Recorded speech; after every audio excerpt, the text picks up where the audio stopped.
Hey everybody, it's Kickstarter Boardgame Spotlight here, looking at artwork. I know this is a big deal for a lot of people who are putting together games, and today we've got Mr. Cuddington, better known as David and Lena. Say hi, guys.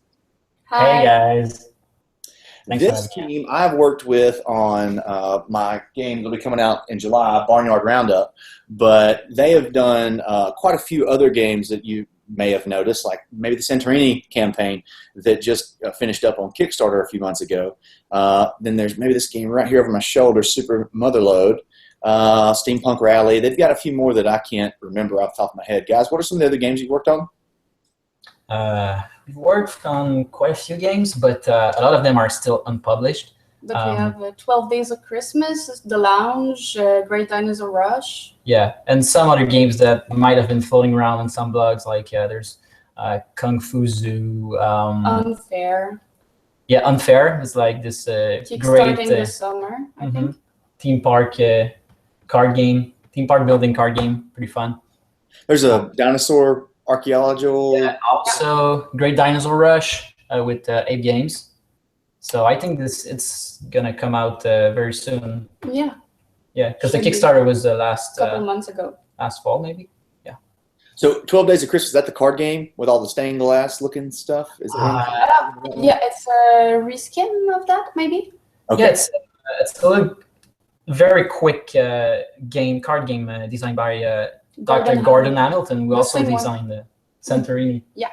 And it's just a fun Christmas-themed game about the song of 12 Days of Christmas. And yeah, I've played that. I'm a Christmas nut, so anything Christmas nut. All right, cool. So tell us a little bit about like the Mr. Cuddington brand and the theme and where you guys came up with that.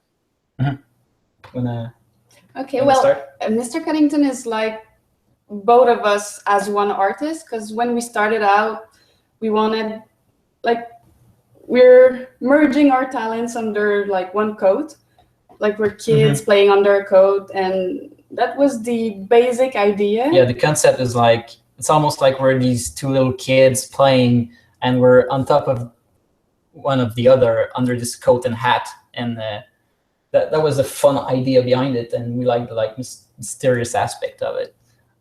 Yeah. As for the name, it's really like a random name we came up with. I think we were like listening to this show, My Name is Earl, and in the credits there was this name that came up, like Hunter Covington, and we're like, hey, that's a great name. So we just stole it and changed a few letters, and that's how it became Mr. Cuddington. Okay, cool. How long have you guys been doing art and doing art together, doing art separately? Quite a long time. I mean, yeah, like for every artist, I mean, it's something you start very in childhood, but I mean, we started doing art way before. We did animation as a part of school. Like we were studying in 3D animation, and I was studying in 2D hand-drawn animation. So I've been drawing for a bit longer than David, which was on he was on a computer, and I was drawing like by hand. But let's say we finished our studies maybe 7 years ago. So we've been working professionally at first in video games and in the film industry. I was doing 3D animation. I was doing casual gaming on cell phones and games like that. And then we eventually moved to doing a little bit of freelance and illustration on the side, and that's how it eventually became just Mr. Cuddington and doing board games. At first, we were like working on our own separate things side by side, but it was such a good idea to just do it together, because we have like our strengths are different, and it makes one great character. Yeah, Lena is very good with characters, and I'm a bit more like, I do this very little micro details, and I spend way too much time doing like background and stuff, and she just like can cram out character designs in a few seconds, and so we like merge well together. Even when I'm thinking, oh, that drawing's finished, and I give it to David, he can spend another like couple of hours on it and just refine and refine, and it's much better looking at the end. And I would never have thought of all those details, but yeah. That's awesome. That's awesome. You guys complement each other in that way. I know that obviously makes a good team. So, all right. So Santorini is phenomenal. It looks phenomenal. obviously it's an abstract game, but you guys pumped out a ton of characters for it. I saw on all the different cards and all the stretch goals. What has been your favorite game to work on art-wise? You are not obligated to say Barnyard Roundup. It actually is Barnyard Roundup. It's been the most amazing experience we've ever had. Can't wait for the Kickstarter. I'm kidding. Well, it was pretty fun, but well, we've discussed it, and it's a very hard question. Honestly, because we are genuinely super excited about every game, small or big, we work on. I know it sounds cheesy, but it's really the case. Maybe it's because we have very wide spectrum of games with different teams, and it's very nice and different each time. But I would say that maybe Steampunk Rally was the first one that we said to ourselves, we can do this for a living. So that was a great achievement for us. So that was the first project. It was the first board game we worked on, almost, and worked on it for about a year. And on and off. It was the first Kickstarter also, and was a huge success. So it really gave us a lot of confidence in that people like what we do, and what we can, like Lena said, we can do this for a living. Yeah, absolutely. Okay, so let's roll that right into working with creators, right? So what do you guys prefer to have kind of a strict outline from a creator, or do you prefer them to say, here's my theme, and they let you kind of create out of that? Or does you like somewhere in between? We really like both, to be honest. Sometimes someone will say, hey, I have this this general theme, and I'd like that, and I love what you do, so just propose something, and we're like, yay, we can try stuff, and it's fun, because I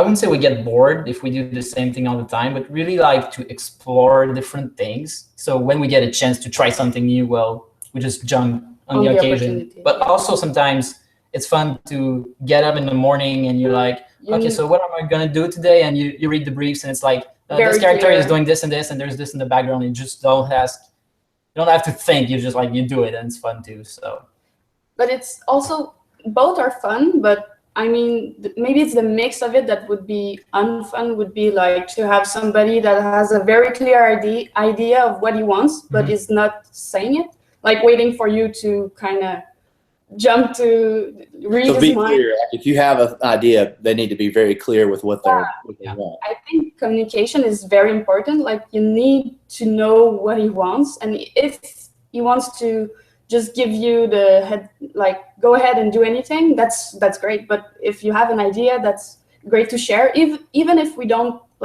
end up taking this exactly or changing it, at least we know what's up. And maybe if someone said, hey, they need a paladin for a card, and then say, do whatever you want, and then you do it, and then they say, well, I don't like this at all, let's completely redo it. I don't know who would have done that.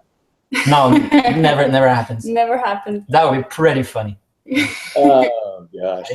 So what are some of the you kind of, you're tipping there a little bit, but what are some of the pitfalls you guys see with working with a lot of first-time creators and people who are not used to working with artists?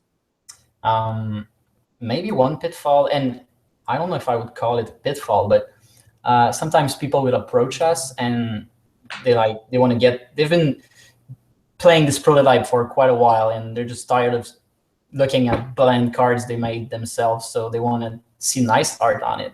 But sometimes the game it still needs a lot of playtesting. So that means maybe 6 months from now, we've done this card border that looks super nice, but it's not that it doesn't look nice, it's just that it doesn't work anymore with the new rules that you had to adapt over the months. So that might mean remaking stuff over and over. So which is not a super huge deal, but it may, if you have a tight budget on something, you don't want to redo arts over and over because it takes time for us, so we charge it, and it's just. But we don't mind it, actually. We've been working on some projects for almost 2 years, and sometimes it's a nice occasion to go back and say, hey, you know what, we did it this way, but maybe we could do it this way. And having a fresh eye a few months afterwards makes us think of new ideas. So, I mean, you can call it a pitfall, but if you've got a big pocket and you can afford it, that's okay. Yeah, I definitely can speak to some of that myself as far as not having a game completely fleshed out and then doing art in between, then getting it fleshed out, and now the art doesn't fit anymore. Also, to your point, every first-time creator that I know and I've talked to, they all have tight budgets. They all want to spend as little as possible. And so if you don't go ahead and flesh out that art and your game, then you're going to waste your budget. And I don't think a lot of people understand that they can't infinitely go back to you over and over and over and ask for changes, and that at some point, whatever you quoted from the beginning has to change. Like, it has to get larger if you spend more time on it, because you're not really quoting the piece of art, you're quoting your time to make that piece of art. And so if I keep pushing you out on time-wise, then your price has to go up. Yeah. I mean, when we give a quote, it's basically just giving us a hour-based rate and trying to figure out how much time this is going to take. But, I mean, obviously, the style is going to influence a lot how much time it takes. And if we get it right the first time, well, that's nice. But if it takes 3 times, well, that's why we have to, like, just give us a little bit of spare room in our quote, but try not to go too high, because we know you guys don't have a very big budget. And that's something we're very aware of, and we're trying to offer a solution that's very affordable for people, but also of a great quality. Sure, yeah. What do you, as far as like when you work with someone who is a seasoned designer and creator or publisher versus the first timer, what do you see the difference in people that are seasoned and have done this a few times? They have a more fleshed out document. Like they seem to have everything on paper already. It's not in their heads. It's literally like they worked on it maybe as a team or something, but there's a brief that you can read. Here are the rules. Here's a little document that says I need this amount of art, and it's this size, and this and this and this, and because otherwise it changes, but at least it gives you something to give a quote out of, because it can vary on the size. You know, a board can be any size. Do you guys prefer to kind of have an understanding of how the game works and plays before you do the art? Well, maybe because we often do graphic design too. If you only do the illustration, it's not that bad. But if you also touch, like, I don't know, the card borders, or you have to understand how the card is going to work, it really helps to know what's the rule. What are you always holding the card in your hand? Is it like laying there in front of you? Is it going to be stacked with a lot of cards? It really changes how we're going to approach each design. Yeah. Okay. So from the marketing side of things, like for first-time creators and their expectations, what would you say is I don't know. I feel like there's a bad expectation of what they think things are going to cost.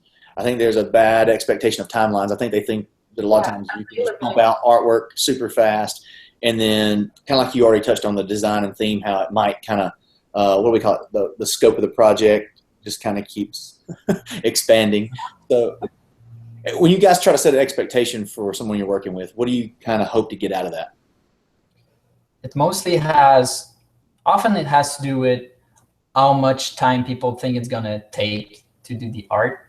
And let's say someone might approach us and ask if we're available now, which almost never happens, because right now we've got a queue of like for many, many months ahead. And if it's a very small thing, like we might squeeze it in, but we've also got like clients we've already worked on that also needs like these small things all the time. So that's where all our times goes.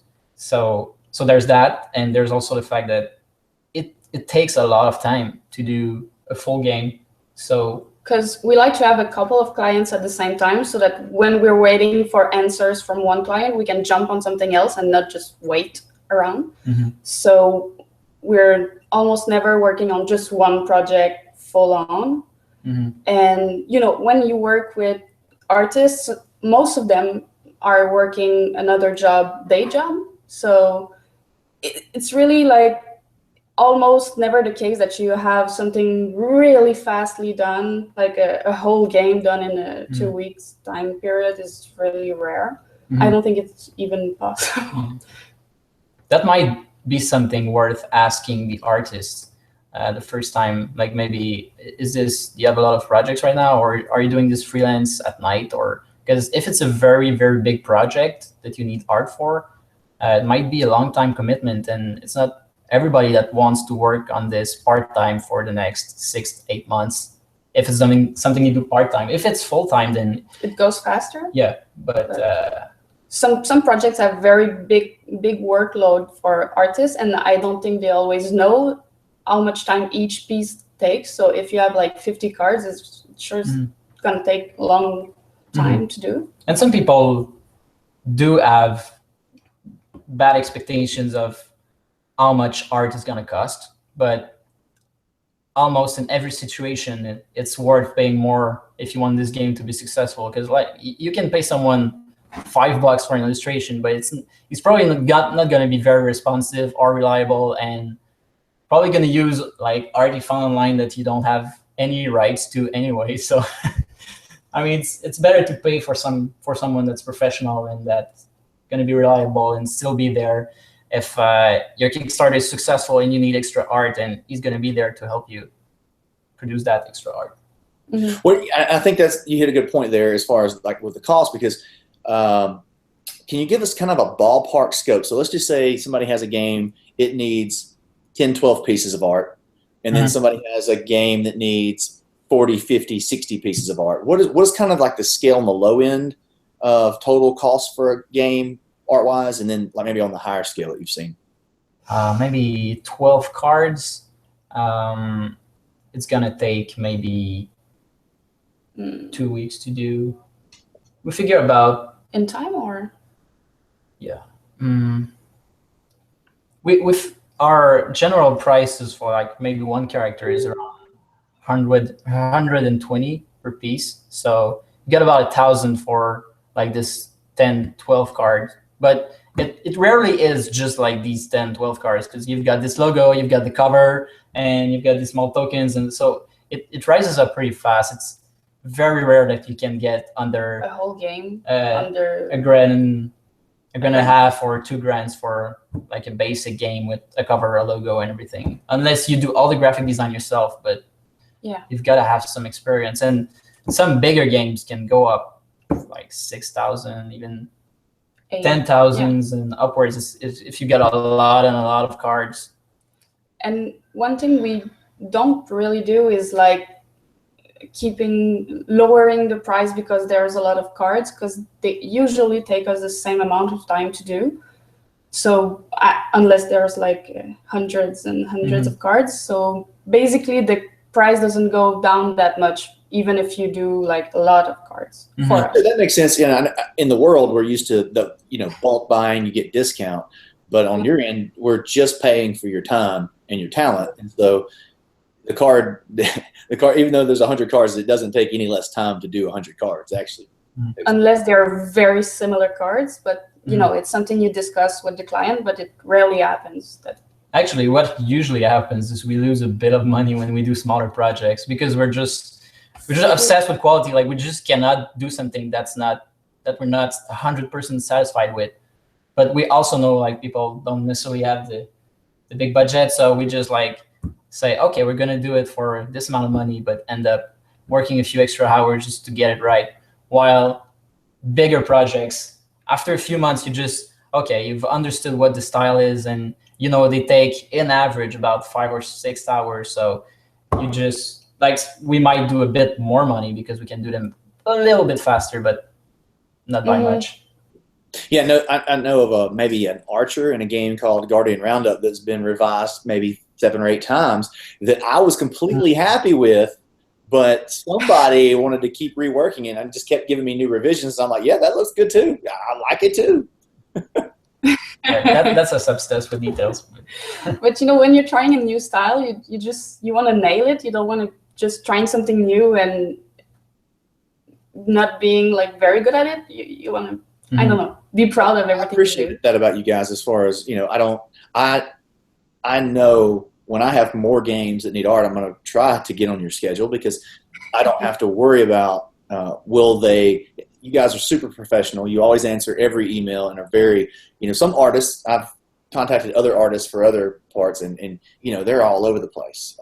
Kind of going back, David, to what you said, this could be part-time for them. They could be doing other things. So you guys are a really good resource because you're full-time and you're very professional. You respond very well, and so that's pretty awesome. Yeah. Thanks. Well, we try to like be responsive. If someone needs just a little tweak right in the middle of the day, well, we're doing this full time, so we just can do it, and it takes 10 minutes, and it's sent. And I know clients appreciate it, not to have to wait till that evening or the day after just to have this little tweak that takes 10 seconds to do. Mm-hmm. Cool. Okay, so all right, let's round this out a little bit. What do you guys have? Maybe it's like a set of tips, or just some good ideas that people can, when they come to the table to procure an artist. What are they thinking about? What's some advice from you guys? Some good housekeeping tips to kind of get them on the right relationship. Want to start? Yeah, I guess you want to start looking way before you're done. Like, you want to start looking for art before the day you need it. You wanna have a good communication. Like, find somebody that you feel good talking with. You wanna have, like, you have a passion for your game. It's your baby, and you want that artist to be excited about the game, want to talk about it. It should be like that. It should be easy. Communication should flow well. If I was looking for a new artist, is it okay for me to ask for a sample piece of art? Like, so, hey, I need a fantasy-themed wizard for a card. Is it okay, and would you guys do like a sketch at no charge, or is there a minimum charge even if you do a sketch? How do you guys handle that when somebody's exploring different artists? Normally when we do a sample, we charge for it. Yeah. But, I mean, if they don't end up working with us, at least we didn't spend a day working on a project that we don't get at the end. It's actually pretty rare that people will approach happened. us for something that they don't see in our portfolio. When it happens, it's usually clients we've already been working with, and they just know they want to work with us, even if it's a style we never did. So they just go, okay, well, just do a couple characters and we'll see how it looks. But it makes sense. Like, when you're looking at a portfolio, you like something, and that's something that I want in my game, and you just kind of show it to the artist and be like, oh, this image I really like. Can you do something in those waters? I know, of course, not every illustrators are gonna be like big board game fans and want to try out your prototype. But for us, a lot of the experience we've had with first-time creators is people we've really grown friends with, and they've been sending us their prototype, and we've been testing it out, and it's been maybe years, but we've been really having a lot of fun with it. So I guess it's nice if you know it's like your little baby and you've been working a long time on this. Try to find an artist that's gonna feel not the same, of course, but at least feel connected, like the game, maybe want to try it out, because you might be with them for a little while. Because it takes time. You always like think it's gonna be fast, but it's always very long to play test, and all that process is so long. You're probably gonna want to stick with the same artist for the whole time, and because you might find a super talented artist that is willing to do 2 or 3 pieces of art for your game, and there's going to be others coming later on, but you want this to showcase it.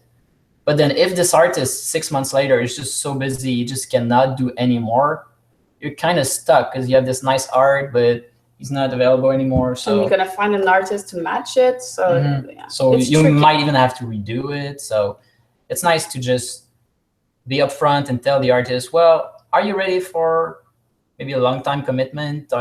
This might be, personally, we like projects we call like back burners projects, which do not have a very specific deadline. It's just something we can always feed in. If we've got this little hole in our schedule, we can just fit in a card or 2, and it doesn't matter. Next week we can do another one, and maybe not do any art for it the next week. And it's nice because sometimes you work on this big project, but it might take a day or 2 because before you receive an answer for a sketch you sent. So you don't want to be sitting in your office all day just waiting for it, or you start cleaning it up, hoping it will be all right, and they end up asking for everything, and just like, I just cleaned this up for nothing, which happened to us, and that's why we started working on multiple projects at the same time.